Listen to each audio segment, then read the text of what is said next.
Monday morning, good morning. Guy Johnson and Lizzy around the table this morning. We've got an hour to go until the opening trade, so what do you need to know? US supply chains start to feel the force of Trump's tariffs. Port data tracked by Bloomberg indicates a sharp slowdown across the Pacific. US Treasury Secretary Scott Bessent paints a more positive picture, saying Asian trade agreements are moving along very well. Quote, Canada goes to the polls in a closely fought election that will define the country's relationship with Trump's America. We will be joined by a former leader of the Liberal Party for analysis. And M&A Monday, media banker launches a surprise bid for Banca Generali. Doordash targets Deliveroo, and Airbus secures a deal to buy key parts of its supplier, Spirit. Lizzy. Well, happy Monday, Guy. Welcome to a new week. The last one was the S&P's longest winning streak since January. Have we found the Trump-Bessent put, you might ask? Well, futures are pointing lower stateside this morning, pretty flat here in Europe. But look at gold here, down as traders start to let go of that safety blanket. The countdown to the opening trade starts right now.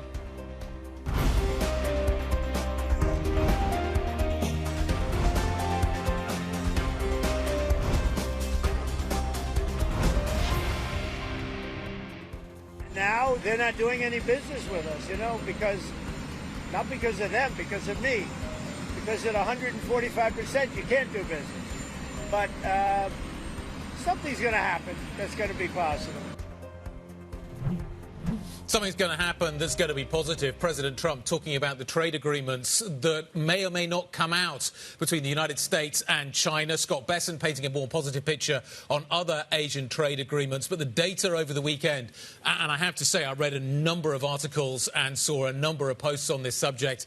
The data are starting to show a sharp slowdown, try saying that fast, sharp slowdown in trade across the Pacific. And Lizzy, this was to be anticipated, but it takes a while to ripple through the supply chains. And we've seen this with COVID, and we know the effect that it can have. Torsten Slok and Apollo kind of painting a fairly negative picture of the milestones that we should be looking at in terms of the way that we progress. Kind of where we are now is exactly when he points to the idea that we are going to see port data slowing down. But that's just the first part of it. It then ripples through the supply chain of corporate America. The whole point is that you can't turn trade on and off. It doesn't matter if trade talks progress from one week to the next. When it comes up in actually looking at container ships, it's going to take weeks to improve. The damage has been done. So, yeah, it's going to show up in the US economy. He's been pointing, Torsten Slok, to these empty container vessels, all of them collapsing to the US. And then our chief economist in the US, Anna Wong, saying, you're going to have empty shelves. And that is worrying for Donald Trump as we approach that 100-day mark. The lesson we learned from COVID was that one small piece of a supply chain missing causes huge damage to that supply chain because other parts can't be put together in the way that they normally would be, and companies therefore really struggle. Where does this start to show up, though? What's the next step? We're going to get labour market data this week. Are we going to start to see an impact there? Are we going to start seeing it show up in terms of pricing? Shein, it's interesting, an article talking about over a 300% price rise coming through for some of its products coming into America. Yeah, 377% increase for kitchen towels. So you need to stock up on those, or maybe it's too late to do that. But 51% is the average across prices to get ahead, in particular, of the de minimis exemption ending. But look, China out with a press conference this morning saying they're still going to support the economy. They're going to hit that 5% growth target. You've got to wonder, is that just lip service? Because they don't seem to be forthcoming with the stimulus measures, even if they are saying that down the line there is going to be the monetary boost if needed. But it's not here just yet. Craig Fuller over at Freightwaves, great guy, really interesting to listen to. Vitamins, batteries, over-the-counter medicines, back to school, toys, seafood, things that Americans will shortly start potentially to see shortages of. And it's across the board. These are key areas for the US consumer. Because we're gearing up for summer, which is gearing up for Christmas, and hence why you had Walmart, Target, Home Depot in with the president, trying to weigh on him. Hence, we have seen a bit of a tone shift in the past week. Hence, we've seen this boost in market. How quickly can US companies adapt? I know that's what Valerie's going to be talking about a little bit later on. You are obviously taking tariff revenue. How does that impact the tax story as well, which is becoming a big theme as we see Congress coming back as well in Washington. Let's talk about the market impact of all of this. I'm trying to work out what the gold trade is this morning. Why is gold rolling over? Things don't go in a straight line forever. I'm just wondering if we're slightly guilty this morning of trying to pin a narrative on a market move, trying to kind of work out why this is happening. It could simply be actually just, you know what, gold's gone up very, very quickly. We're seeing a little bit of a pause. This always and was inevitably going to happen. Yeah, a lot of people last week were already talking about whether we were going too high on gold, and now you're seeing it in the market. You could argue that we're past peak uncertainty. That was the other theme of last week, and hence you're seeing the gold price coming off. It's still up about 25%. Yeah, exactly. On, you know, the year because of the US exceptionalism being over, that narrative feeding through. I mean, I know you want to talk about Bitcoin. Bitcoin has been the one that's been compared to gold, or gold compared to Bitcoin in all of this. And where are the havens at this point? So I think finding a haven, I think, is really interesting. I think the divergence between gold and Bitcoin is interesting. Actually, why I was interested in Bitcoin this morning was because it tells me something about sentiment in terms of retail flows and how people are kind of what is going on in terms of sentiment.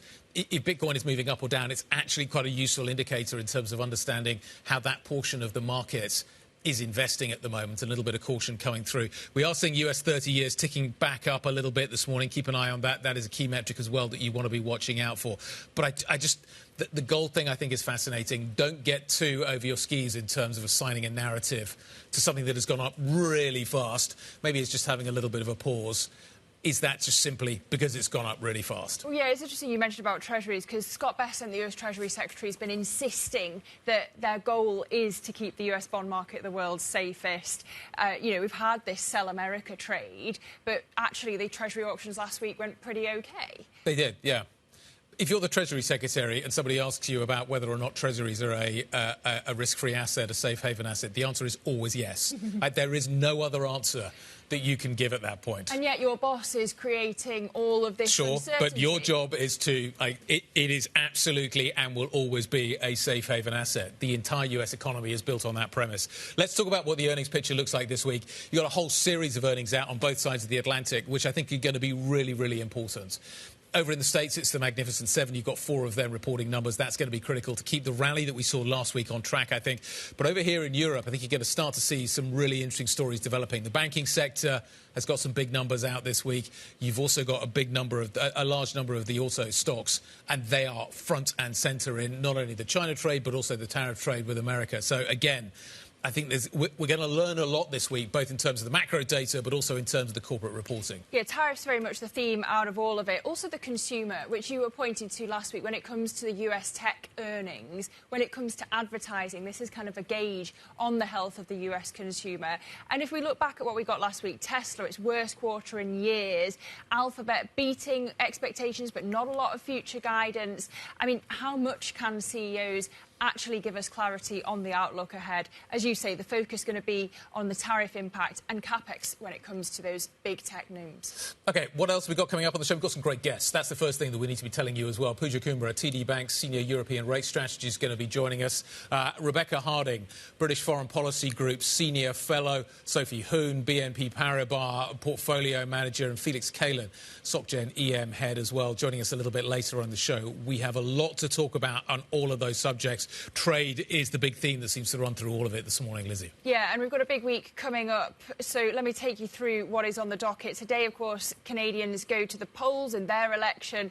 Tomorrow, we have US consumer confidence data. Wednesday, we have US GDP numbers, PCE numbers as well. Of course, the Fed's preferred inflation gauge ahead of the Fed's meeting next week. No change expected in rates there. As we mentioned, we've got earnings out of Meta and Microsoft. And then on Thursday, the Bank of Japan making a rate decision. We have US ISM manufacturing numbers. And on Friday, as you say, Guy, the big US jobs report and Euro area CPI. So a lot of numbers to take in. In Europe, really, the big picture is economists agreeing with the ECB that inflation is going to fall closer to the target, and that'll keep it cutting rates. A June cut looking likely. The instinct in Europe appears to be to do more rather than less. Europe seems really straightforward. It seems really understandable, really comprehensible. We are seeing a deflationary story coming through from the tariff narrative. We've got an economy that's slowing down pretty rapidly, cut rates.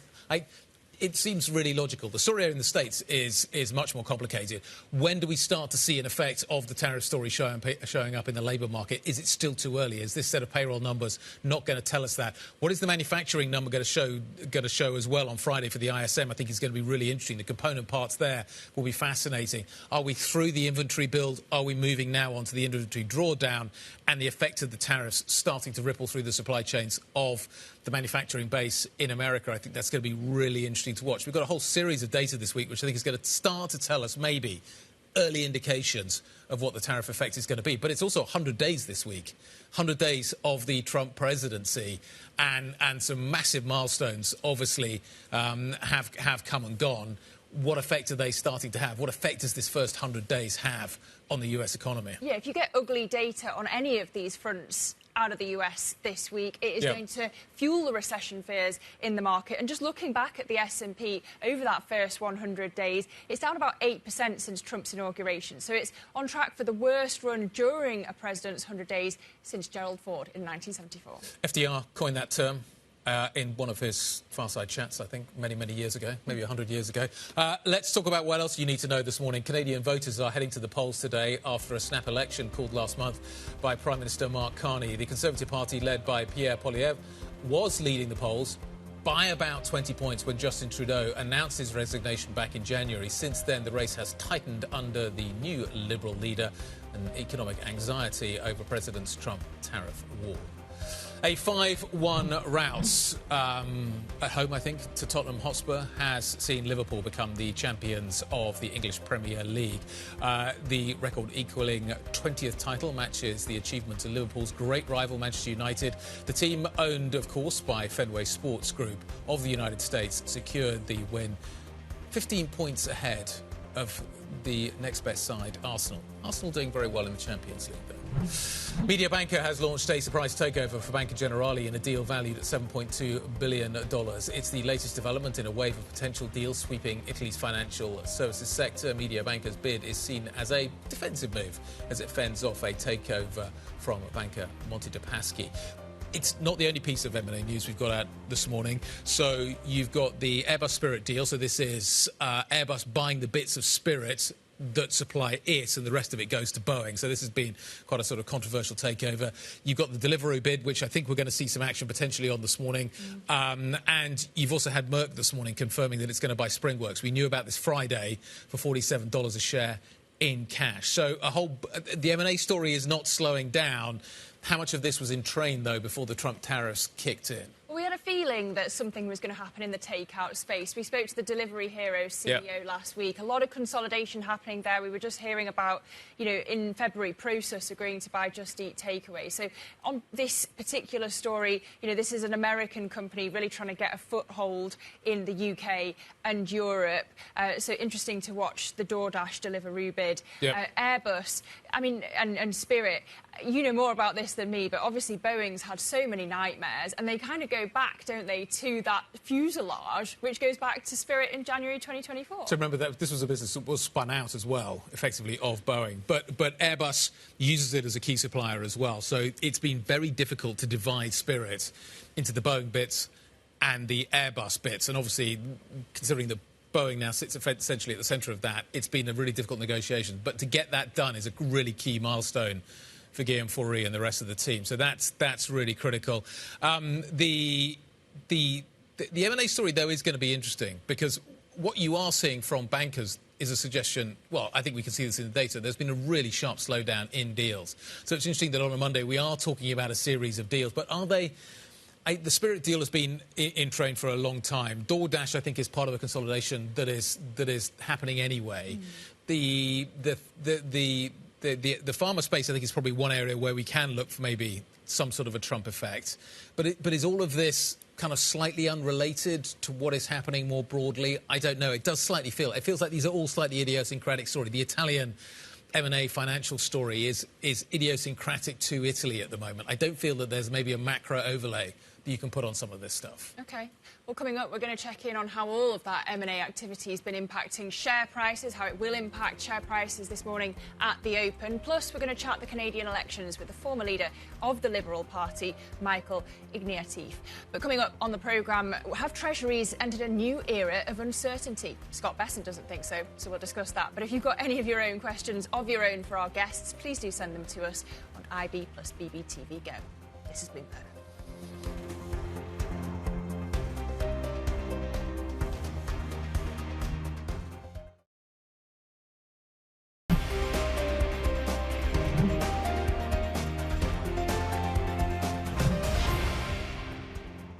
We are setting the fundamentals for a strong dollar, a strong economy, strong stock market, and for investors to know that the U.S. government bond market is the safest and soundest in the world. Kind of has to say that, doesn't he? U.S. Treasury Secretary Scott Bessent defending the Trump administration's economic policies. We're going to get some scorecards this week in terms of what the data are telling us about exactly what is happening with the hope that Scott Bessent is delivering. For all of that, let's bring in Valerie Teitel.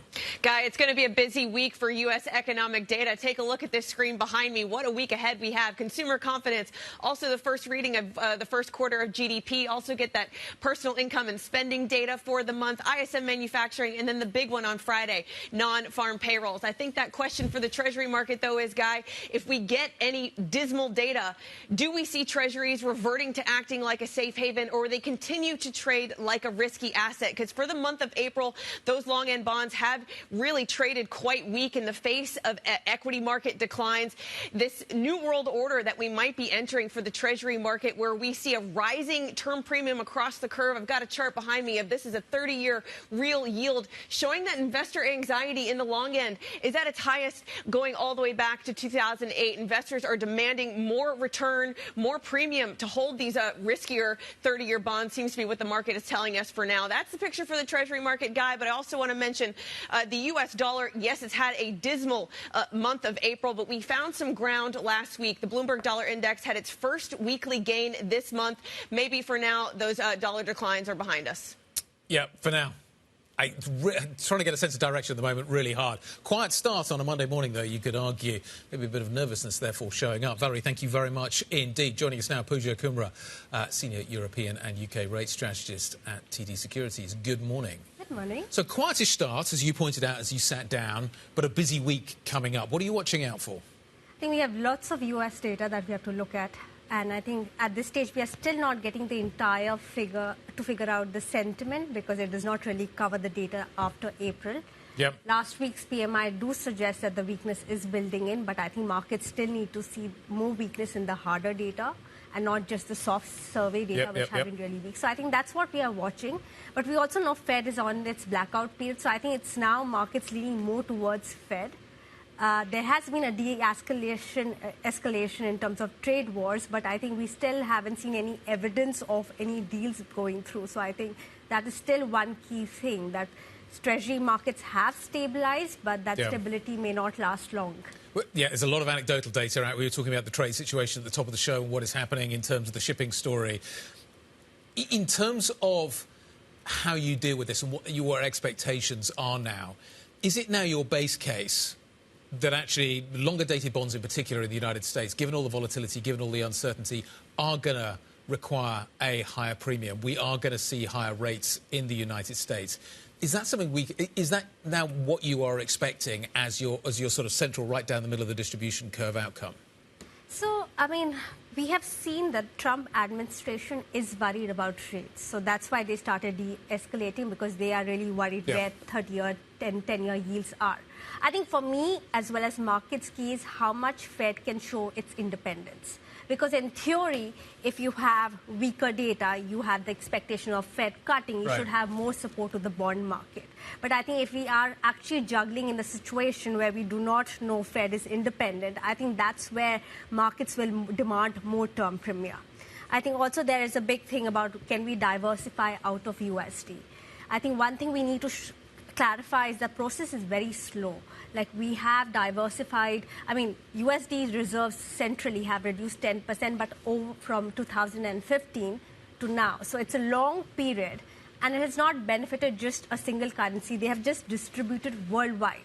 So I don't see that entire narrative of the Europe bond market or the gilt bond market being the new replacement, because we can still not provide that liquidity. But clearly, as we were talking about, the price that now the investors want to pay is very different, because these are all the hedge fund, non-bank players that will have to come and take these yields, right? And they have the bargaining power. Central banks are not forced to buy more U.S. bonds, especially with the USD falling so rapidly. So I think they are staying put.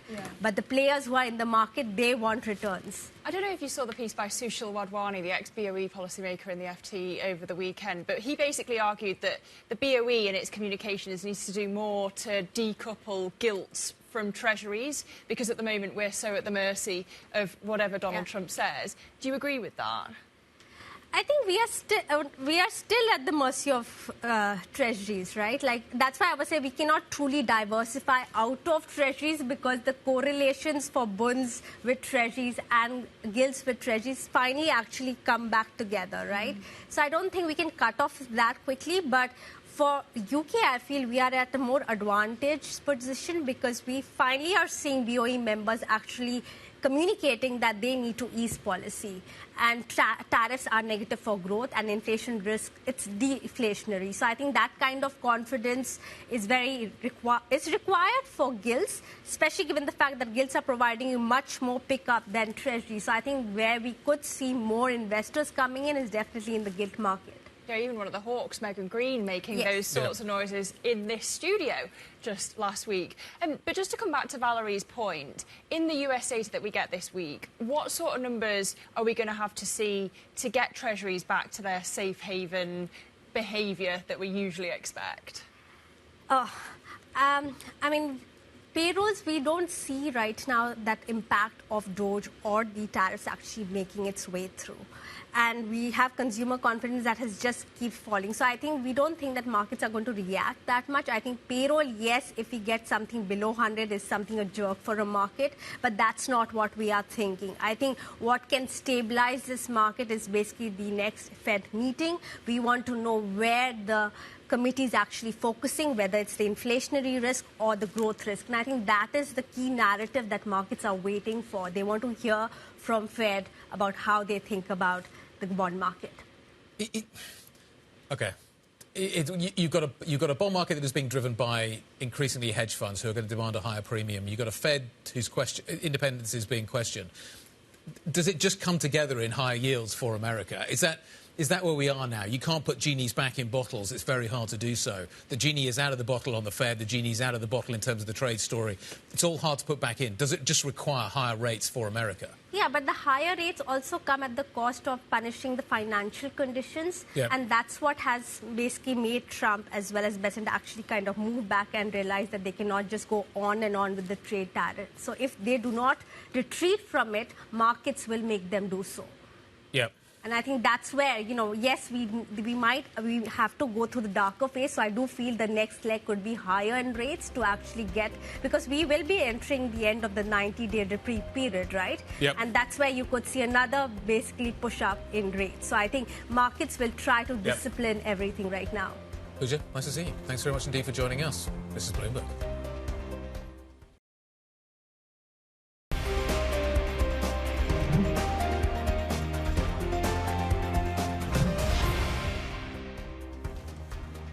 Minutes from the start of the opening trade, futures are pretty flat here in Europe. Underperformance on the FTSE, just up 0.1%, up 0.2% on the Eurostoxx 50 futures. But looking stateside, S&P E-minis are down 0.4%, Guy, after a pretty good week, actually. So it's interesting. I mean, checking the futures this morning, and initially it looked like Europe was going to open much higher, and we faded that move. So Europe initially, I think, looked at Asia, but I suspect actually that's probably just Asian traders. Now I think European traders are beginning to look at what is happening stateside and looking at the futures picture there, which is a little bit more negative. Quick look at the bond market just to tell you what is happening there. Quiet start in Treasuries first thing this morning, being to a certain extent reflected, I think, across Europe as well. You're seeing that today, right now, but you've got a massive week coming up in terms of the data that you are going to see. It's all going to build up towards the non-farm payroll number Friday, which is kind of a critical piece of hard data that we're going to be watching to see what effect the tariff narrative is having on the US economy. Let's pivot to another way of looking at that story. Chinese officials this morning vowing to provide more support for exporters affected by the tariffs. The move showing greater urgency, you would argue, from Chinese officials to shore up the critical sectors within the Chinese economy. Let's get more now from Daybreak Europe anchor Mr. Tom McKenzie joining us around the table. What did we learn this morning? So is this a reiteration of what we learned before, or is it detail being added? A lot of it is reiteration, but it is, to some extent, a build-out in terms of the detail around these particular policies. It won't surprise you that they focus, for example, on supporting the export sector. Exports accounted for about a third of growth last year, so they're putting in additional measures in terms of loans and credit to exporters.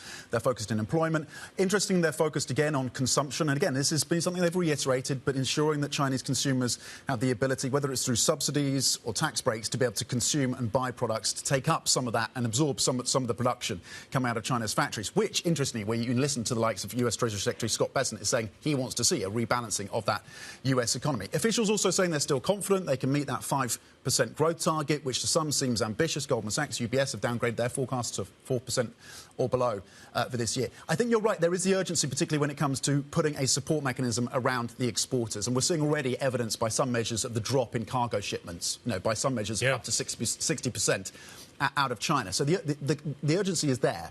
Having said that, the first quarter growth picture for China came in slightly better than expected. And the view from many analysts looking at China is that has given them some breathing room not to come out with the big bazooka at this point. It's still that targeted policy measure. We're waiting. The conversation we've had for 2 years, it's still targeted. They're still cautious. They're still conservative. They're going to watch how things develop. And arguably, they have a little bit of space broadly across the economy, given what the backdrop of Q1, though exporters, of course, are feeling the crunch right now.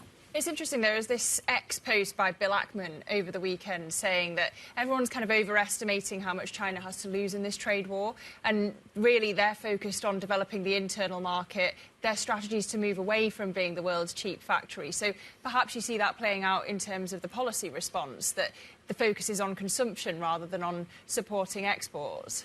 Well, and again, that aligns with what actually a number of US officials have called for, which is a rebalancing of the Chinese economy, that internally they would say we are trying to effort, but you need to address the real estate sector before you can really engender that confidence across the Chinese consumer, because so much of their wealth is tied up in what is happening in terms of household wealth tied up into real estate. But yes, look, China's policymakers, they as a share of shipments, the shipments to the US has reduced from Trump and the first term. They have diversified. But the argument that they do not want to be a manufacturing superpower is not one that holds much water. They want to be in that higher value piece. You're seeing that with, of course, electric vehicles, solar panels and components around what's happening in the chip semiconductor supply chain. That is something they want to play into. Making T-shirts and shoes, they're happy to see that diversified to the likes of Vietnam and Malaysia. OK, Bloomberg Daybreak Europe anchor Tom McKenzie, we thank you. And let's get more analysis now, because meanwhile, President Trump says that he's looking to strike a deal with China, de-escalate the trade war with Beijing. And we can speak now to Rebecca Harding, CEO of the Centre for Economic Security and Senior Fellow of the British Foreign Policy Group. Really good to have you with us, Rebecca. We've had this framework, a report about a framework coming out of how the Trump administration is going to think about these tariff negotiations, putting the categories onto, tariffs and non-tariff barriers. Does that give you confidence that actually we are moving forward here, that maybe we are past peak tariff and maybe peak uncertainty? I'd want to be very, very, very careful before I said we were past the peak uncertainty. I think if you look at what President Trump and his administration have been doing, they've been breaking things. And the problem is that they've broken things so much that the trust has gone in the system, trust in the institutions has gone, and what people are expecting is more uncertainty. I don't think that uncertainty is going to go. I think what we might see is a peddling back because of the role of markets in all of this. We might see a softer line on tariffs, for example, but this is all part of the negotiation. And President Trump's administration is prone to hyperbole. We've got deals, we haven't got deals.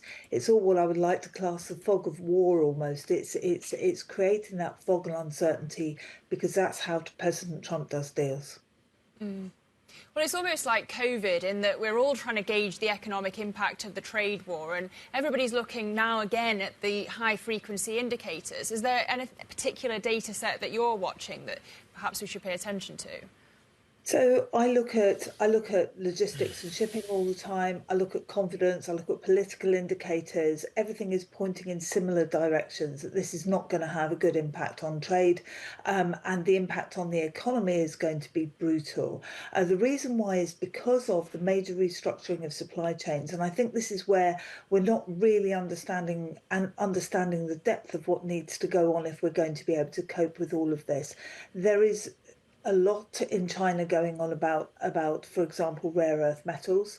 That's an area where we're not thinking at the moment is going to be particularly significant. But one of the things that China has done already is place restrictions on rare earth metals. Now, that's going to have an impact on manufacturing, it's going to have an impact on artificial intelligence, it's going to have an impact on defence and security. So the effects of all of that are colossal. You're also seeing greater regionalisation of trade. So you're seeing a refocus on regions. So Asia, Africa, Europe. Even Rachel Reeves at the weekend said something around that, we need to start thinking, UK needs to start thinking about Europe. So what we're seeing is this kind of nervousness around trading with the United States and working with the United States that's in political as well as economic circles. Rebecca, Scott Bessent, the Treasury Secretary, over the weekend talking about the idea that actually progress is being made with other Asian nations, that deals are moving along very nicely. If we were to see deals being done, how quickly can US business pivot away from doing business with China to doing deals and business with other Asian economies? So on the face of it, they can switch on price grounds, and it takes 6 to 9 months because that's the average length of time of these types of deal to switch. Those 180 day type deals.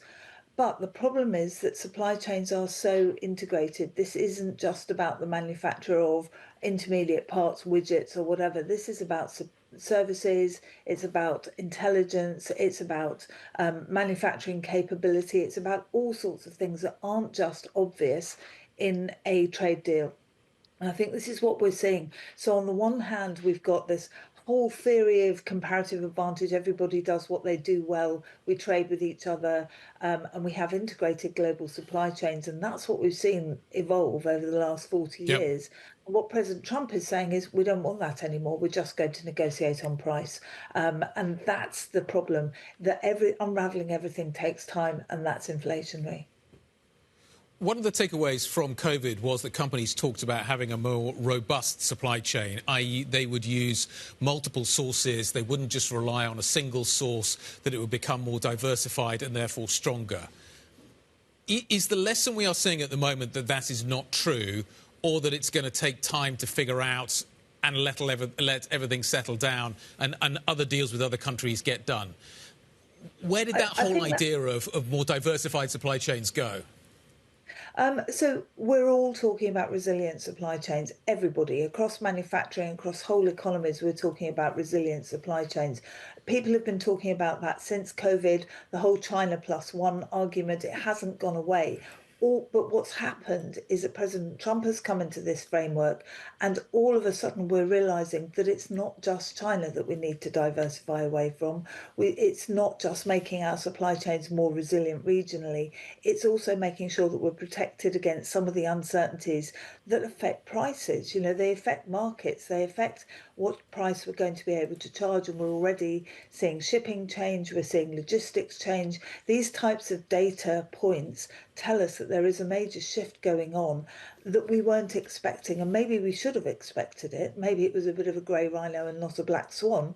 But on the other hand, these supply chains are important, and they're global, and they take time. And if you think about why you get inflationary pressures, you do get trade diverting. So over a period of time, 2 to 3 years, we will see a lot of these things change. But right where we're at the minute, that process of change is so sudden and so unexpected in its scale that it's going to take it's given the economy a shock, and it will take time to adjust, and we'll see inflation in the meanwhile.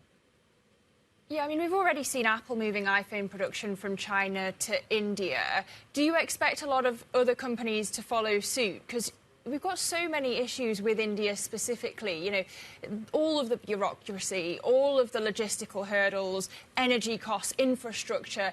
Is that a path that you expect others to follow? I expect others to follow suit in terms of relocating. I would expect them to look carefully at India, because India is certainly pitching for that type of market. But on the other hand, as you say, India is heavily bureaucratic. India has power now that it didn't have, say, 10, 15 years ago, because it is seen as a counterbalance to China. And I think politically what's happening is super interesting. So you're seeing this diversion of supply chains, as I've said, around the world. But what you're also seeing is a rise politically of what international relations calls middle powers, but they're not really middle powers. They have a huge amount of power politically to be able to provide incentives, to be able to provide a framework for companies to go and locate against locating in China, say. Now, there's pieces today saying that Apple can't completely detach itself from China. That's certainly the case, again, because of these integrated supply chains and rare earth metals. But India has a very important role to play, and we're going to see a lot of those nations, like the UAE, like Saudi Arabia and India, all taking a bigger role, I think. Rebecca, if you were advising the next Canadian government, what would your advice be? Stay calm and carry on. I think part of what's got to happen now is Canada has to go into its relationships with the United States incredibly carefully. Canada has a huge amount to grow from, so it's increasing defence spending. It's got access to the Arctic Circle. Obviously, a large amount of its resources are in the Arctic Circle, and it can't touch those at the moment because of its own sustainability regulations. So it's got a lot that it can offer in terms of its economy and how it develops, and it's going to have to think a lot about where its priorities sit within NATO, where they sit economically, and in a sense got to think about what's important for Canada, and then go to the United States in a really cool and level-headed way. The language during the election campaign has been really quite incendiary. And some of that is obviously political processes, but we need to get now to a conversation that's calm, that's not about the 51st state, that's not about annexing Canada and the Arctic Circle. And Greenland. We need to get to those types of conversations where America and Canada actually start talking to each other again properly, because that relationship in oil and gas, in cars, is so important. Rebecca, great to catch up. Thanks for the input. Really appreciate it on a busy morning around the trade narrative. Rebecca Harding, CEO of the Centre for Economic Security. Coming up, we have something of an M&A Monday on our hands. We have takeover activity in sectors from banking to airlines. We're going to break down all of that in our stocks to watch. That is coming next. This is Bloomberg.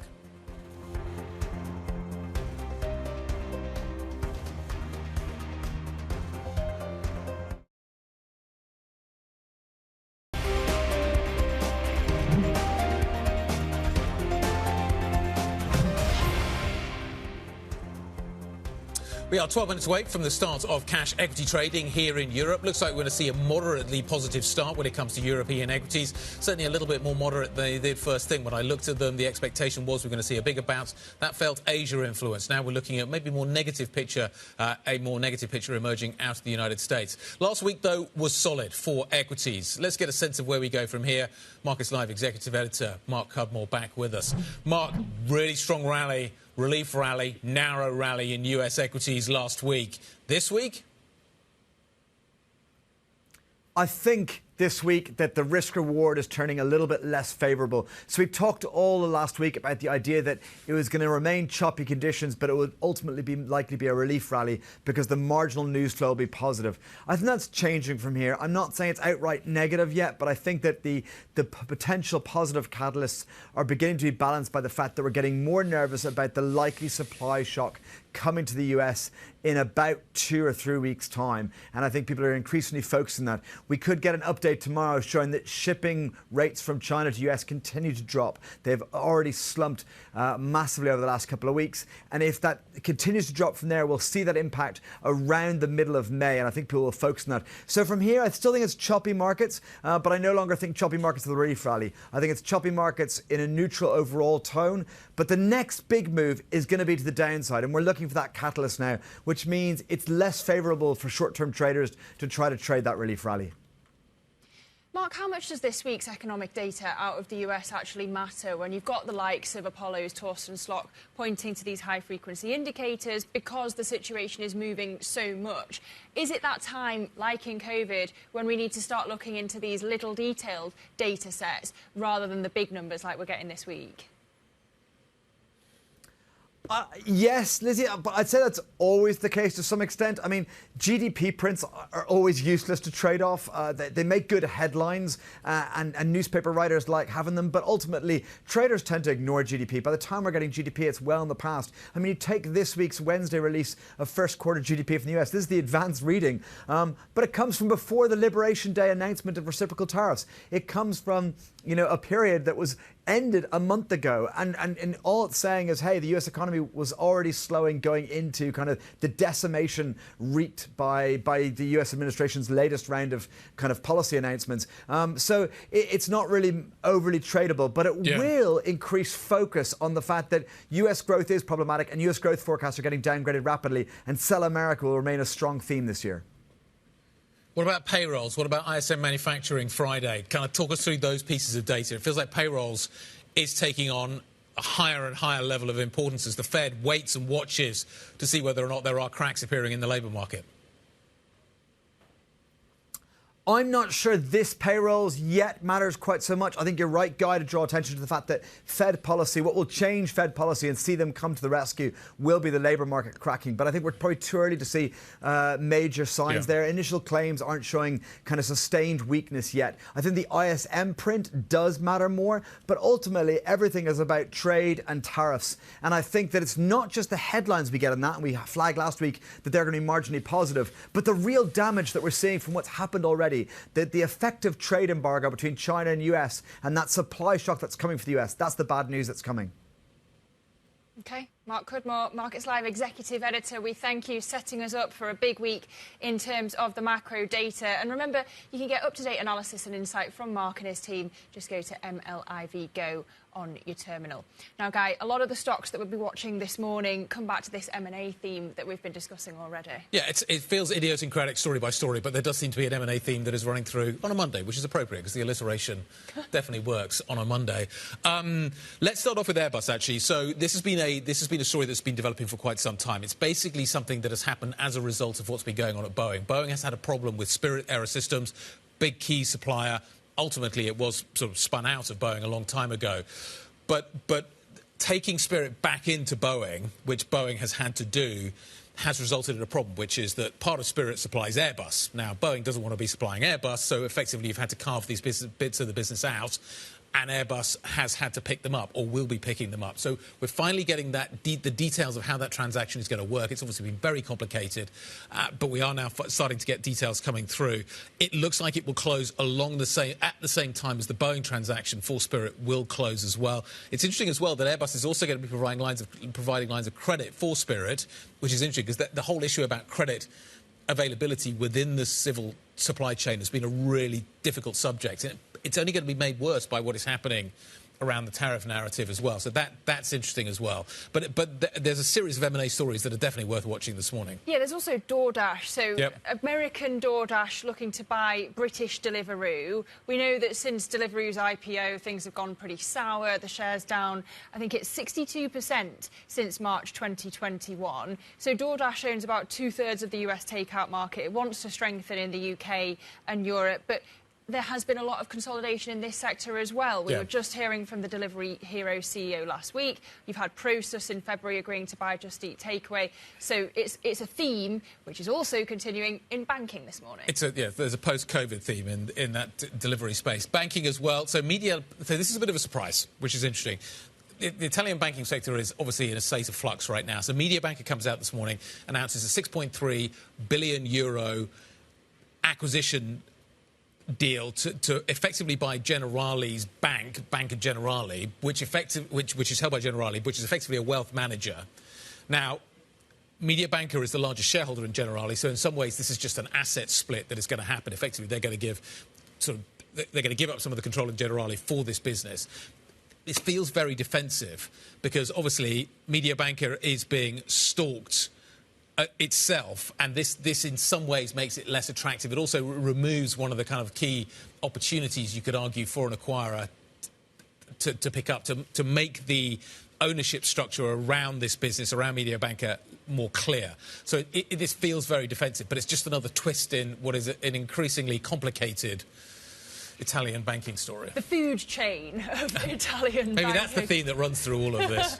Or Russian dolls is another analogy we might use. We'll keep an eye on all of those stocks at the open. You're looking at futures pointing higher here in Europe, and we're inching towards that opening trade. This is Bloomberg.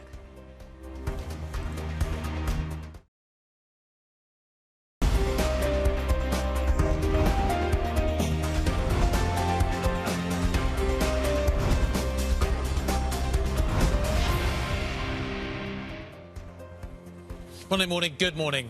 Mixed picture, it feels, this Monday morning. Trying to get a sense of direction this early on in the week feels tough right now. Let's take a little bit of a look back, figure out what happened Friday, just to give us a sense of direction, maybe.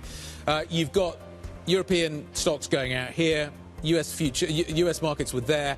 We rallied a little bit, so there's a little bit of a tailwind coming through. Unfortunately, though, with that hand we give, with this hand we take away. Because if you take a look at what the futures picture looks like this morning, US futures are lower. Let's call it circa 0.5%. As you can see, actually, we've rallied a little bit since I last checked. We're now only down by 0.2%, so we have picked up a little bit.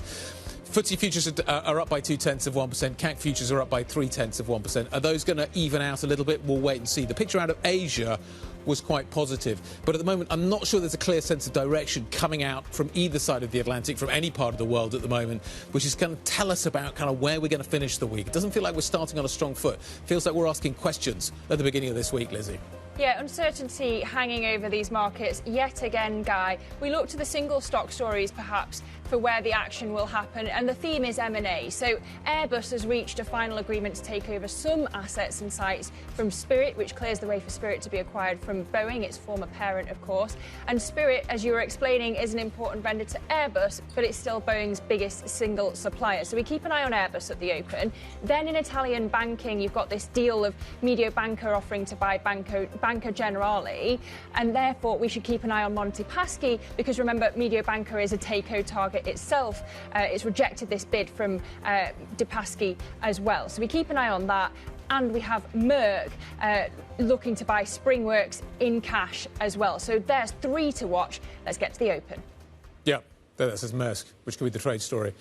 Let's talk a little bit about what is happening with the market open. The opening trade is upon us. Let's show you some numbers. The FTSE 100 is absolutely flat as a pancake. No movement there. We're expecting it to be open 0.2%. It's not exactly a convincing open, and it feels like a very cautious market this morning. There's a series of kind of catalysts out there. Which one you latch onto, which narrative defines this market this morning, I think is really hard to tell. So the Stock 600 is up by 0.2%. The DAX clearly has got no news going on this morning. It is up by 0.4%. If there's any news in the German market, usually takes a few more minutes to open. The IBEX is up by 0.3%. The CAC 40 in Paris is open by 0.4%. We await the Swiss to complete the deck this morning. But basically what you're getting is a, relative to recent market movements, cautious start. Europe is not doing much this morning. Got a slightly negative but improving picture on US futures. Asia was mixed as well. Market doesn't know what this week is going to deliver. That is the signal we're taking, maybe from the early trade, Lizzy. What are you seeing in the sector narrative? Yeah, at the moment you've got every sector in positive territory on the Stock 600. So energy leading the gains, up 0.7%. Food, beverages and tobacco just behind, up 0.5%. And bottom of the basket is basic resources, up 0.2%. Same sort of move for construction and manufacturing. But we'll keep an eye on the broader picture, but I just want to dive back into the single stocks that are moving. So Airbus, off the back of this deal to take over Spirit, as part of the Boeing reintegration is up 1.8%. We were talking about Italian banking. Mediobanca is currently up more than 1%. Merck, on this deal to buy SpringWorks Therapeutics, is currently down 1.5%. And you'll have to forgive my eyesight, because I thought previously that Merck... It's very easy to do on the screen. Clearly I need a visit to the optician. But Maersk's shares today are down 1.4%, as you might expect, given all of the trade uncertainty. I'm going later today, so maybe my eyesight tomorrow morning will be improving. Airbus has also been upgraded this morning as well by Kepler Chevreux. It's got a price target of 170, so there is also an upgrade-downgrade story that is maybe worth focusing on there as well.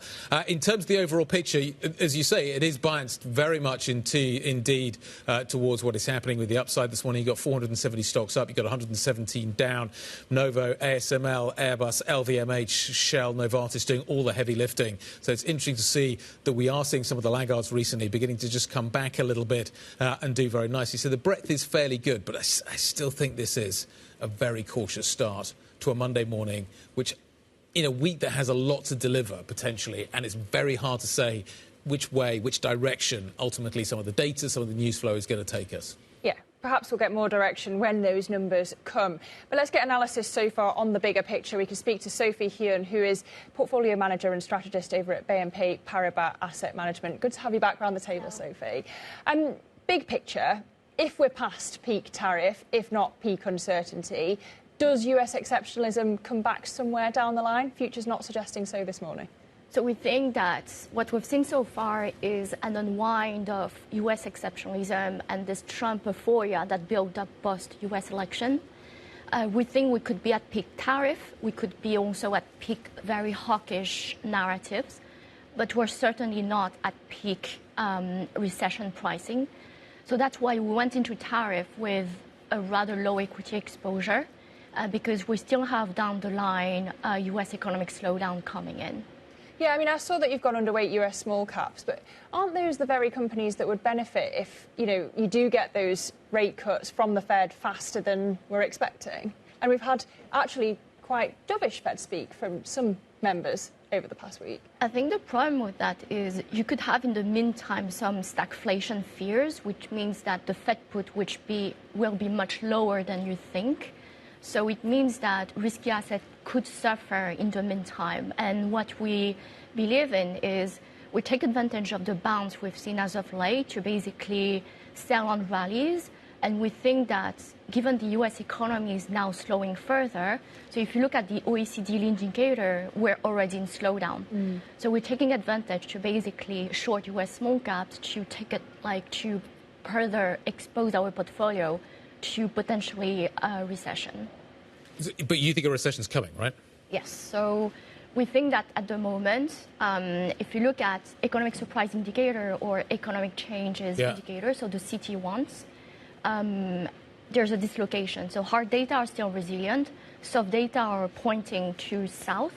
And we think that the hard data will basically come down in the coming month and quarter. What did you make of last week's rally? You're using it as an opportunity to sell into. What did you think of that rally? It felt narrow, didn't feel like it was that convincing, felt like maybe it was a little bit technical. What did you make of it? When you watched that rally unfold, was it like, OK, this is what we expected, or this is a surprise? What did you make of the rally? I think it makes sense. So there's two things. So one thing is, if you look at surveys, or sentiment indicators, so the Bank of America one, now 49% of people think there's going to be a hard landing from 11% last month. Yeah.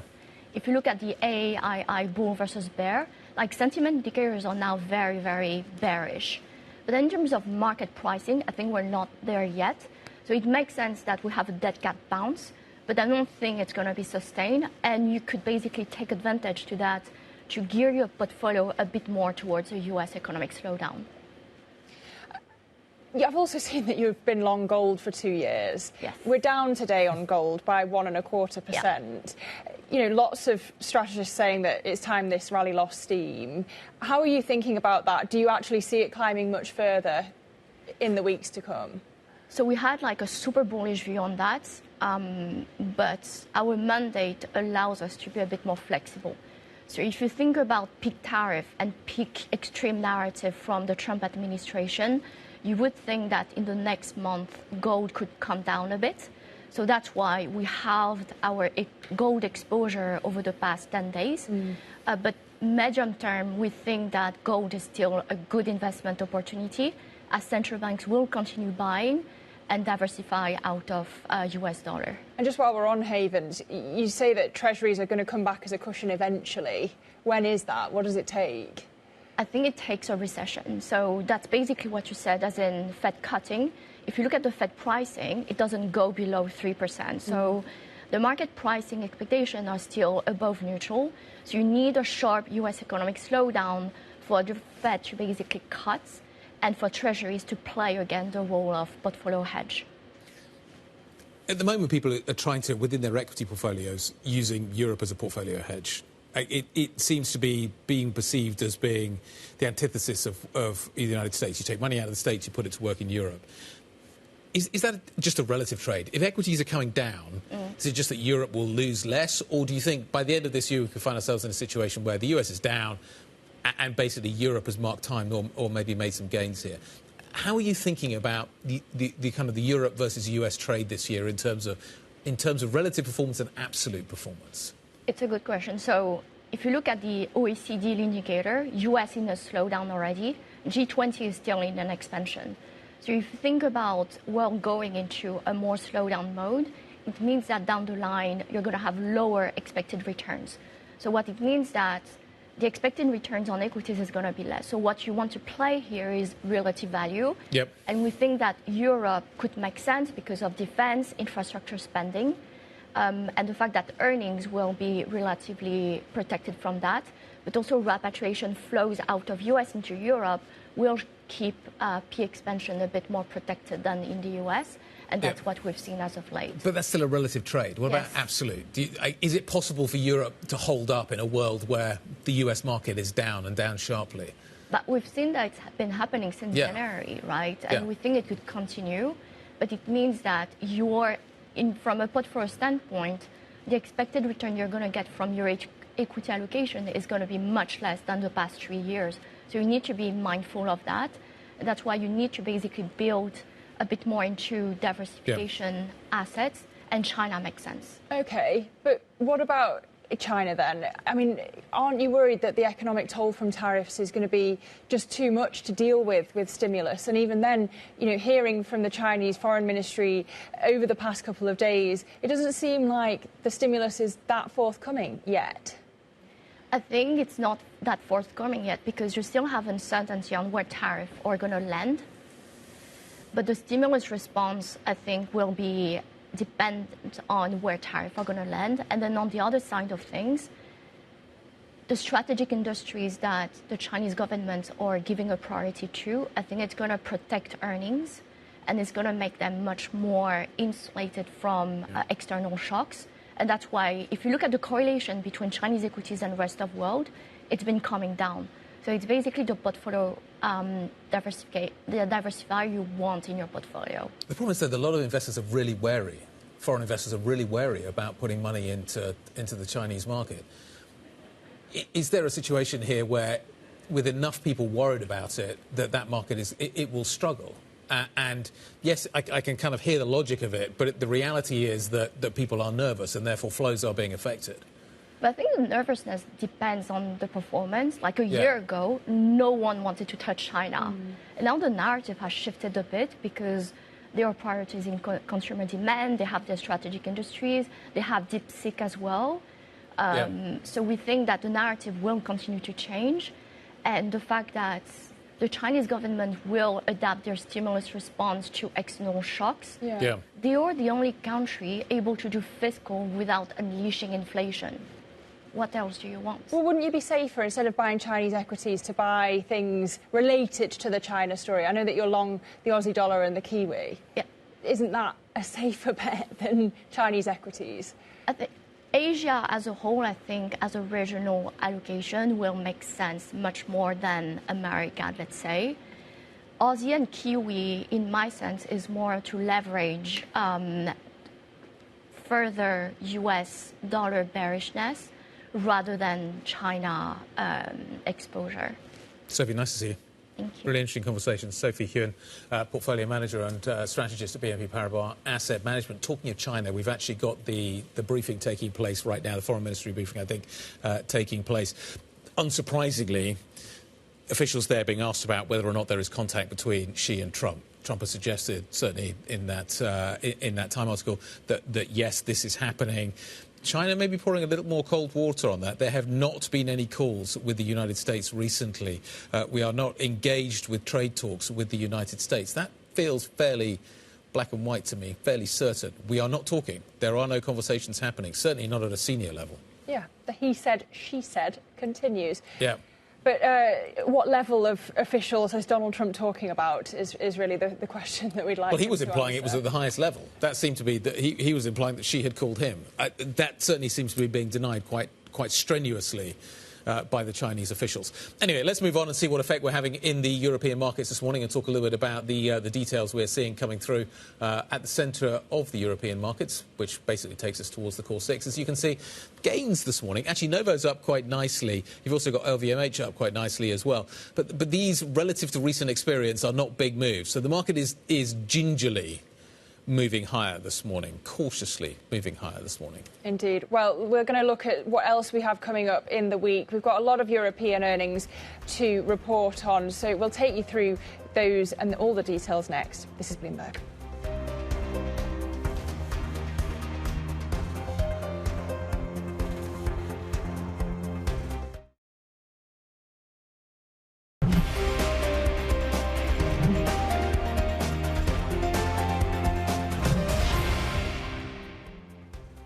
Monday morning, good morning. Welcome back. You're watching the opening trade. We are 16 minutes into the opening trade.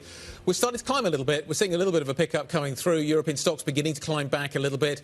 Asia actually had a fairly decent day. Overnight, though, US futures have been negative. They're beginning to turn a little bit more positive. So a better mood beginning maybe to percolate, but I would add still quite a lot of caution. A lot of things are happening this week. You've got a lot of potential moving parts. And after a decent rally last week, it's going to be harder to maintain the momentum, I suspect, into this week. Lizzy? Yeah, a lot of it is happening in terms of the individual stories. And so this is an M&A theme emanating this morning out of Europe. And we have Mediobanca shares up 0.7%. It offered to buy Banca Generali. This news this morning, it's a €6.3 billion deal, a surprise takeover bid. And really it's the latest in a wave of potential deals sweeping Italian finance. And you're also seeing Banca Monte de Paschi shares up as well. They're up 1.9% because remember, Mediobanca itself is a takeover target and it's rejected this bid from Paschi as well. So Italian banking shares up in general this morning, as are Deliveroo shares, a whopping 16.5% off the back of their M&A news too. Absolutely. So let's talk about Deliveroo. Its stock certainly is moving on the back of the Doordash bid that we've seen coming through. I think they're looking at 180, so we're still not there yet. That was the price target that has been talked about over the weekend, 180. So we're at 170.90 at the moment. So merger arb, you can argue, maybe signalling not quite a level of 100% level of conviction in this. We've obviously moved up quite sharply, but we're not quite there yet. So it'll be interesting to see exactly what risks are being priced into this deal and why. Yeah, and Deliveroo down so much since the IPO. Just also given all of the trade news at the moment and the idea that, you know, the US is going to start really feeling the pain and you're seeing such a hold-up in terms of shipping from China to the US. Look at Maersk shares this morning. They're currently down 2.9%. So that stock feeling the pain. Of course, it really is in the crosshairs of all the trade uncertainty. Let's come back to the M&A theme. Airbus has reached a final agreement to take some of the assets from Spirit AeroSystems. The deal effectively, which has been a long time coming, clears the way for this struggling tier one supplier to the US, to the global aerospace industry going through. So Boeing basically is taking Spirit back in to Boeing. But the problem is, though, that Spirit also supplies Airbus, so that needed to be spun out. Let's get some details on why this has been so complicated. Benedict Campbell leads our global aviation coverage and joins us now. Benny, just walk us through why this is so significant, why it's been so complicated to deal with Spirit. Good morning. Yes, as you said, it's a complex deal involving three parties, Airbus on one side, Boeing on the other, and then sort of Spirit in the middle. The reason Boeing is buying Spirit back is because obviously they realized this is a business they couldn't keep standalone. They spun it off in 2005, hoping that Spirit on its own would thrive. The opposite has been the case. This is a company that's really struggled on its own. It didn't have the financial wherewithal, didn't have sort of the financial umbrella of Boeing. And then in the middle of last year, as Boeing went through this deep crisis, they decided, let's buy this back. Where the complexity comes in is that they also make a lot of parts for Airbus. And obviously, Boeing can't just buy back the Airbus parts because Airbus would not be happy with that. So it was a matter of how do we unravel, how do we unpack these different parts of the Spirit operation. And we now have the first part of that with Airbus announcing what they're taking over. Again, sort of the devil's in the details. Airbus is actually being paid to take over these assets. That gives you a sense of just how weak that business is. They're also forwarding $200 million in credit line to sort of help Spirit limp over the finishing line until Boeing actually takes it back. So a problematic but very important business that Airbus is taking parts back of. So, Benny, where does it leave the supply chain then? How much does it fix the issues here? We know of Boeing's woes, but also you've got all the tariff uncertainty as well. How much does the Spirit deal fix the problem? Well, it's sort of a first big step, particularly for Boeing to sort of gain control again of this asset. For Airbus, they report earnings on Wednesday, and we'll try and get a sense of what kind of money will they have to invest in these assets. This is a business that has languished for a long time, but it's very crucial. But Airbus will have to significantly pump money into their operations. They make parts for the Airbus A350 wide body, for the A220, the small narrow body, and those are obviously very important programs. So Airbus will have to take a significant chunk of money and reinvest in that business. Boeing, once they announce that deal, their portion of the deal, will have to do the same. So investors will be looking at what will this cost them over a longer period of time to sort of straighten things out. As you said, the supply chain has been sort of in people's minds for ever since COVID, really, and the distress in the supply chain. So it's important to gain greater control over this asset, but it'll cost them. Benny, just finally, can you just update us on where we sit with tariffs and Airbus and Boeing? We find ourselves in a situation where I think we're kind of waiting to see what happens with Europe. We've got a pretty good idea of how difficult life is with Boeing. But just, you've seen a big share price hit. If you take a look at the longer-term Airbus chart, you can see the hit that's come through as a result of the tariff narrative. How much clarity do we actually have, and how much detail do you think Airbus will be able to provide on Wednesday? Well, I think on the clarity part, the short answer is zero. We really have no clarity at this point. We heard from Safran last week, a bit of a surprise announcement from the CEO saying, oh, some of the tariffs appear to be off. We heard so overnight. That gives you a sense of just how quickly things seem to be moving back and forth.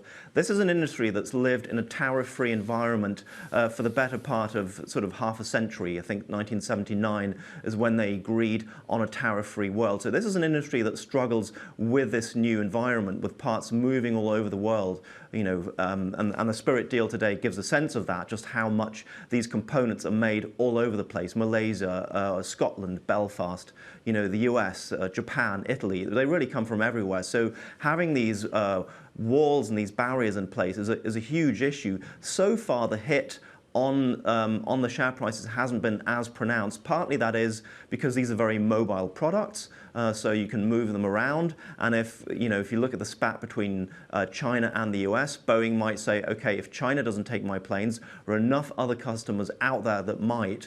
India comes to mind, but also other markets. So on the one hand, the demand is there, but still, this is going to potentially throw a huge wrench into the whole supply chain again, just as a time when it was sort of coming back to life. So that's going to be a problem.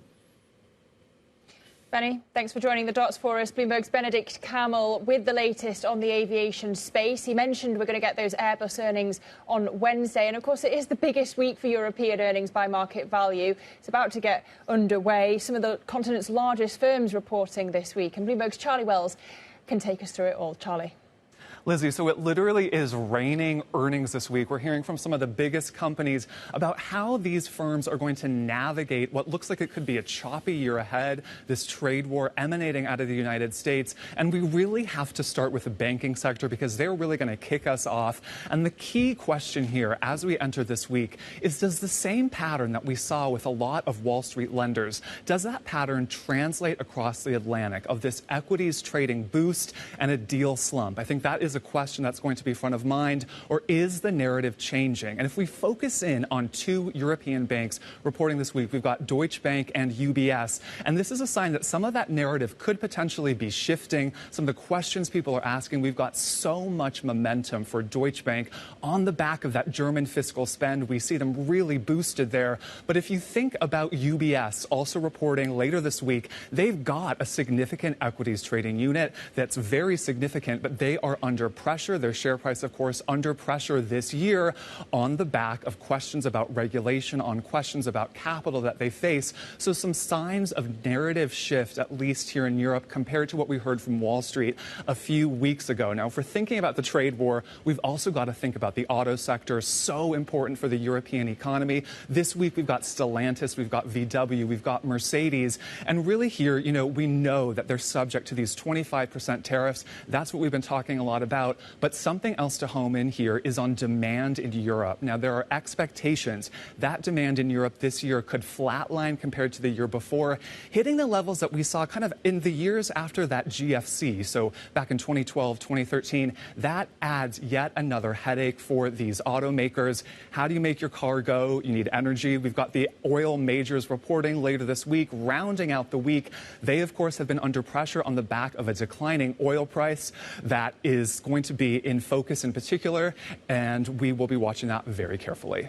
Okay, Charlie Wellsby, thank you, taking us through what to expect on the earnings front this week. Today, a bit quieter for earnings, more of a focus on deal making. But Charlie did mention Deutsche being boosted by the fiscal spend in Germany. Yep. And we're getting lots of lines on how the new German coalition is going to be made up. We're starting to get the details. This has been a trickle. We obviously had the kind of the term sheet being announced in terms of the deal being done to form the new German coalition.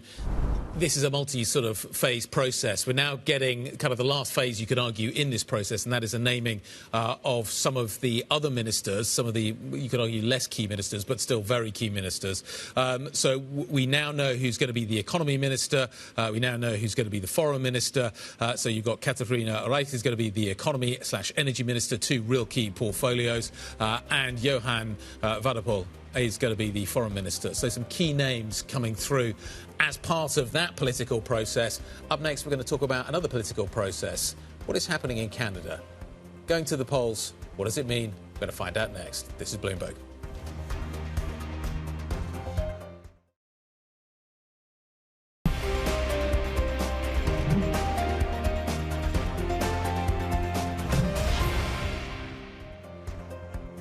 This is the opening trade. We're 30 minutes into today's session, and actually stocks are on the front foot this morning, doing better than we had expected.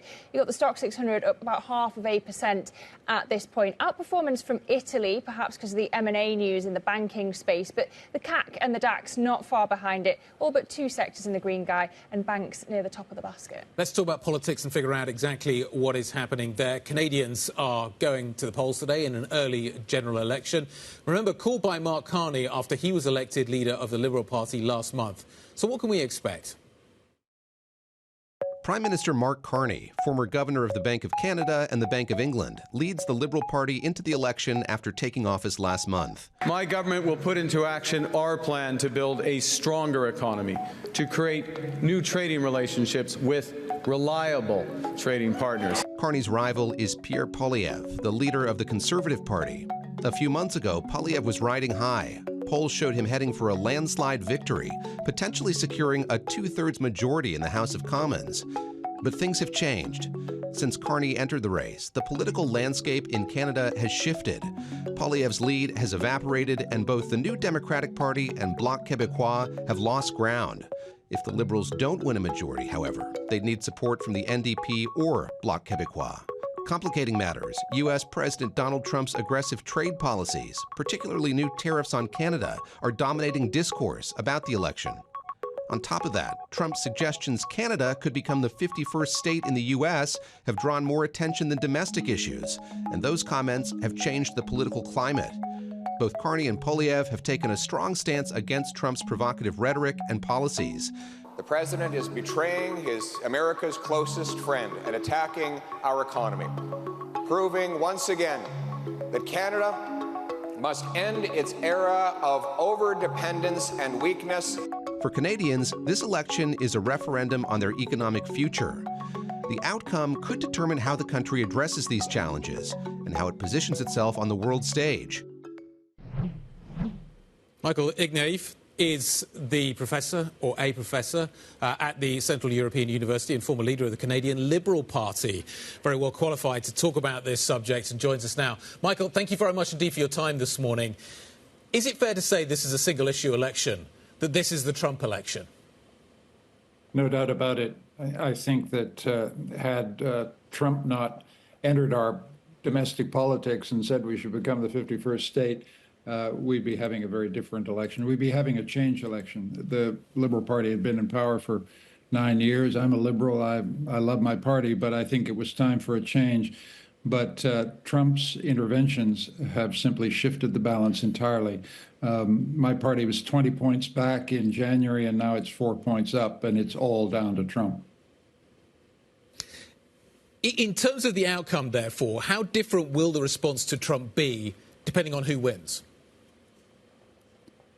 Interesting. It's an interesting question because, in fact, there's been a great deal of convergence in that clip you just heard. Poilievre is suddenly changing his tune. He realizes he sounded much too American in style.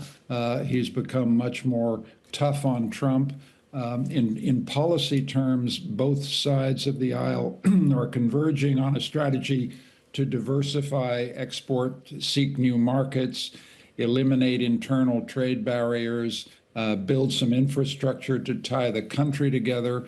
All of this stuff is addressing a long-standing productivity challenge that Canada's had. Our productivity is falling behind the states, and we've got to catch up if we want to survive economically. So Trump has been a kind of forcing agent to force the country to come together on an agenda of change. And so whoever wins, there's going to be a lot of action on the economic front, but it does look like Mr. Carney will get the nod in the election tonight.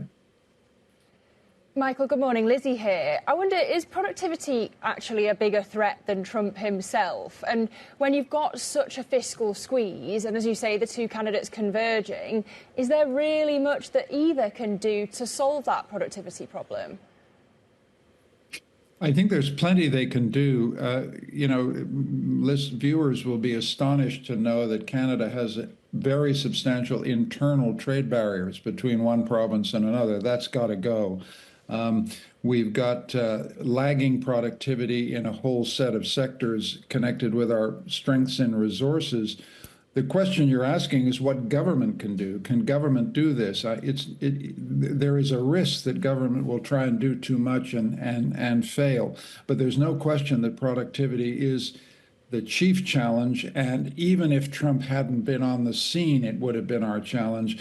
Trump's presence makes it the salient question for our economic survival as a country.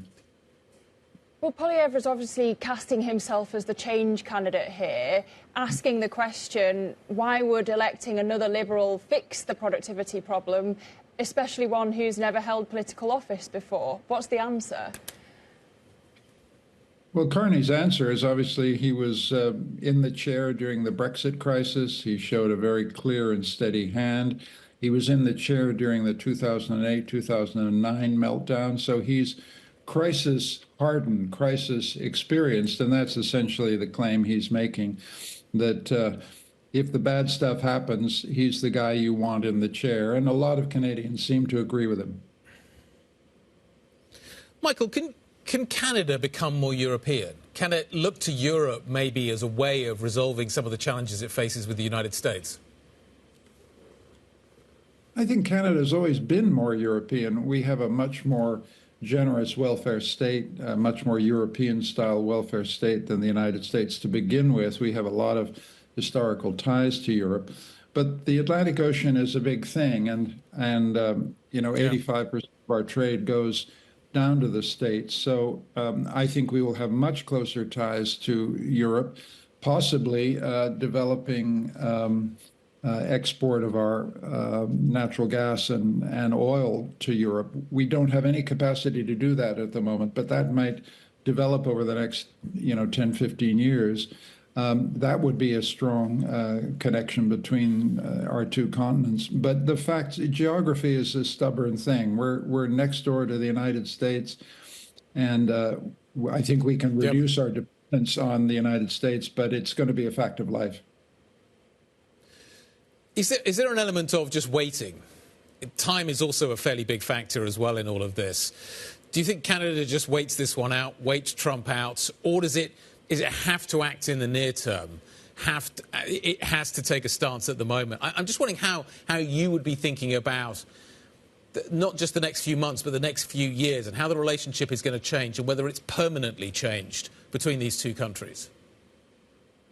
Well, I think, first of all, that we've had some economic challenges, the productivity question, that are problems even if Trump wasn't here, and Trump's made them worse.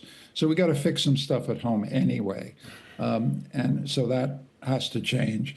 I don't think waiting him out is the right strategy. We've got J.D. Vance just behind, and I think America is changing permanently. I don't think this is just the act of, let me be blunt, a madman. I think this reflects deep discontent in the American heartland at the cost of empire that ordinary Americans have had to pay with an overvalued dollar, imports flooding in, destruction of the industrial base. These are actual facts. Whatever you think about Mr. Trump, he's picking up something in the heartland, and that leads me to think that there's some permanent changes. Any administration that came in after Mr. Trump, whether it's Mr. Vance or the Democrats, will be taking a much more protectionist, mercantilist approach to economic policy, and that forces Canada to change its tune and diversify its markets. Michael, over the weekend, President Trump told Time that he's really not trolling with these threats to make Canada the 51st state. But, Mark Carney says he doesn't think Trump would use force to do that. Do you? I take him seriously. I think it would be insanity to send troops. I take him seriously. Do I take him literally? I can't see any American president sending tanks across across the border. I just can't see it. But I can see something else. I can see him engaging in economic warfare over the length of his term as president that would make it so difficult for Canadians to survive that they would begin to migrate south. And then if he blocked the border and prevented migration south, then you might have within Canada a desperate move of people saying, let's amalgamate with the United States because we have no chance to survive as an independent country. I regard that with horror, and I would oppose it. But there are all kinds of ways you can use economic power if he was ruthless enough and determined enough that could bring a much smaller economy, we're a tenth the size of the United States, to its knees. And so you have to take this seriously. He's the president of the United States, after all. Absolutely. Michael, great to catch up. Thank you very much indeed for your insight. Michael Ignatieff, professor at the Central European University and former leader of the Canadian Liberal Party. Coming up, we're going to turn back to the markets, figure out what is happening there. EM assets bucking the broader weakness since the start of the year. Phoenix Kalan, global head of emerging market research at SocGen, is going to be joining us next. This is Bloomberg.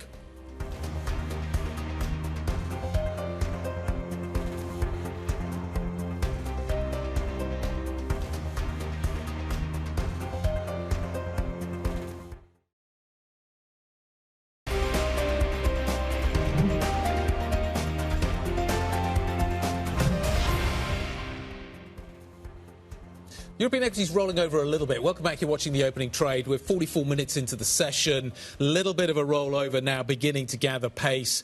You've still got some fairly big names on the upside, though. SAP's having a good morning. Nova's having a good morning. Airbus doing some heavy lifting. Unit credit tracking a little bit higher as well. So quite an eclectic mix.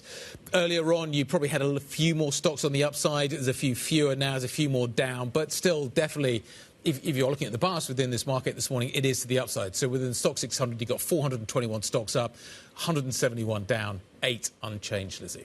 So that's what's happening in the stocks picture. In terms of euro-dollar, it's flat to the downside this morning. 113 is where we trade. The dollar, on the flip side, slightly stronger this morning. But the bigger picture has been that emerging market assets have been posting these unexpected gains since the start of the Trump administration. You've had local currency bond returns jumping, a gauge of stocks outpacing the S&P 500, and a currency index that's clocked its best rally since 2017. So let's get into this. We've got Phoenix Kalin, Global Head of Emerging Markets Research at Societe Generale, around the table with us. Good morning, Phoenix.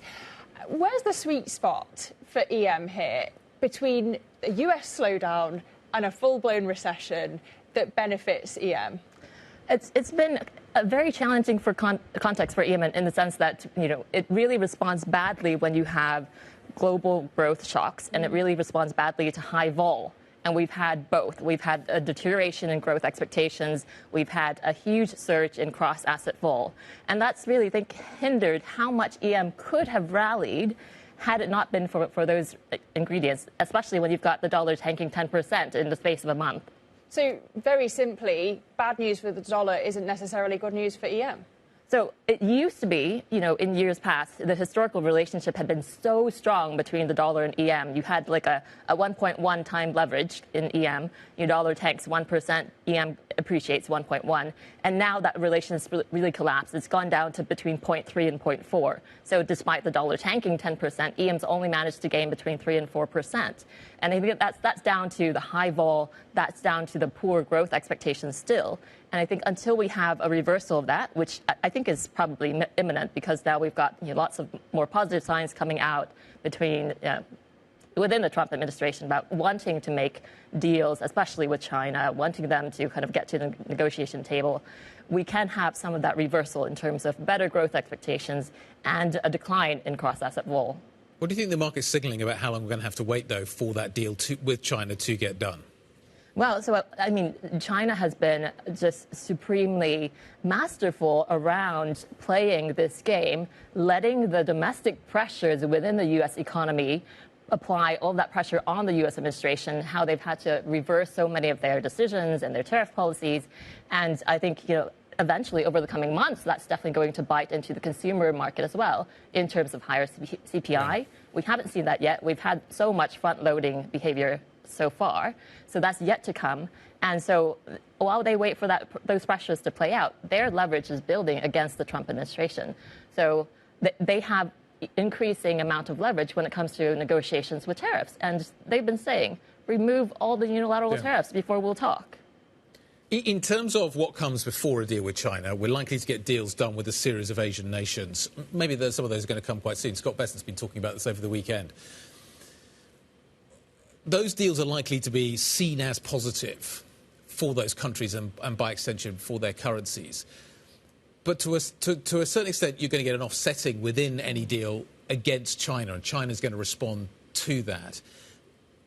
Are these deals how do you think these deals will land when they do land with the FX market? Will they be taken as uniformly positive, or will that China concern about how China is going to respond eat into any gains that we are likely to see? Yeah, I think the concern for especially the Asian trade partners around how China will respond to the terms is going to limit the extent to which they can agree to certain terms with the Trump administration. So I think already there's been a lot of investor sentiment and positioning for some deals to be done, especially with Japan, especially with South Korea.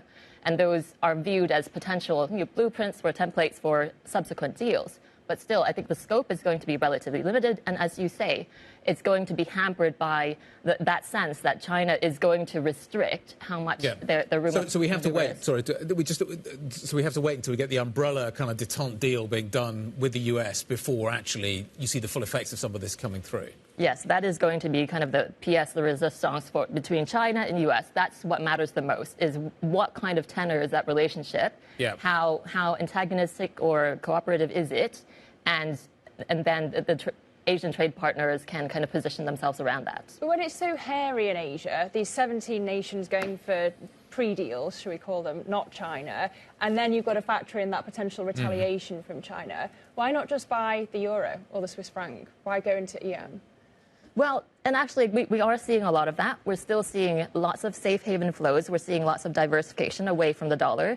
And that does benefit quite very much the Swiss, the euro, gold as well. But I think to some extent, because the U.S. is being viewed increasingly as a risk asset, I don't want to say as an emerging market, but let's say a risk asset, that I think is going to increase the appeal of alternative assets. And we've seen actually outflows for the first time out of EM debt in March, out of local and hard currency debt.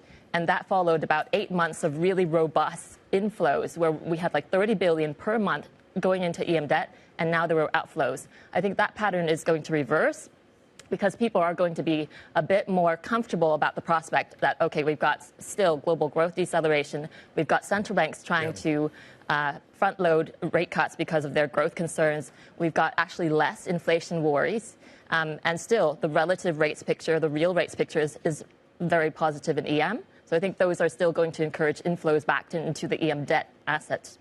In some ways, a completely unrelated subject.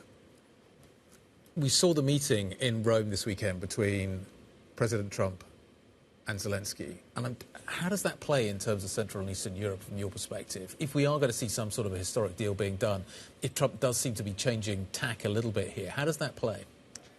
Yeah, I think that's actually helped the CE bloc in terms of their asset valuations, especially over the past week. There's been more of the talk about the peace dividend coming back into the picture. And I think the sense that I think on both sides, Ukraine and Russia, there are lots of reasons why they should negotiate something, a settlement within Trump's term, because after that, it can be much more tricky. So I think Russia has lots of reasons to actually come back to the negotiation table, and Ukraine as well. They still need U.S. intelligence. They still need lots of military assistance. So I think that the reasons are there, and it seems like Zelensky wants not a bad terms for Ukraine, but he just wants something that's going to be lasting, something that still is realistic, that he can push through Parliament. So I think all of those reasons point toward a potential deal coming into fruition over the coming months. It's great to see you. Yeah. And that plays into the and that's going to be beneficial for kind of reducing the risk premia in CE currencies and assets and improving the inflows into those markets. Great to see you. Thanks for stopping by to see us. Phoenix Kellen, Global Head of Emerging Markets Research, joining us from SocGen. Just want to come back to the China story, which I think is fascinating, and Val's here, so we can kind of kick this around a little bit. Temu, we've seen it with Shein already this morning, announcing, what was the number you were talking about? 377? On kitchen towels. On kitchen towels. So kitchen towels, there's going to be a lot of those floating around in the rest of the world.